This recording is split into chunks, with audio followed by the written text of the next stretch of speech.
kung saan sinira niya hindi lamang ang kanyang kapatid, kundi pati na rin ang buong pamilya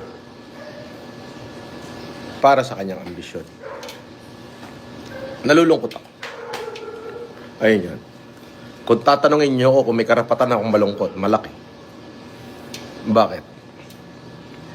Hindi ako tumakbo dahil gusto ko siyang manalo.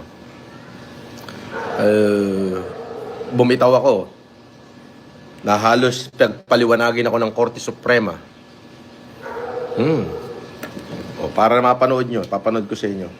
Doon sa mga hindi nakapanood nito. Pinagpapaliwanag ng Korte Suprema sa loob ng 3 araw ang internet personality na si Francis Leo Marcos kung bakit hindi siya dapat i-contempt kasunod ng pag-atras ng kanyang kandidatura sa pagkasenador. Nagbabalita at nagseservisyo sa Korte Suprema si Steve Raz. Steve! Tony, sa isang pulong balitaan, sinabi ni Supreme Court spokesperson Attorney Camille Suting na dapat magpaliwanag si Marcos kung bakit hindi siya dapat masay sa serbisyo at rango sa 30. Maraming salamat, Steve Raz! So, yon. I mean,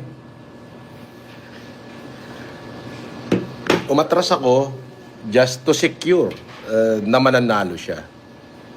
Kasi kung sasali pa ako, mahahati yung boto.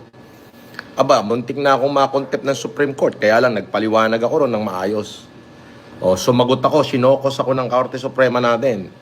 Binigyan nila ako ng 72 hours. Dahil kung hindi sila nasyahan sa aking sagot, ay malamang nakakulong uli ako kasi Korte Suprema yan. Pero, ayun nga, ako'y nalulungkot. At talaga namang nalulungkot ako. Sapagkat, alam mo, hindi ko naman sila direktang kadugo. Kamag-anak, di ba?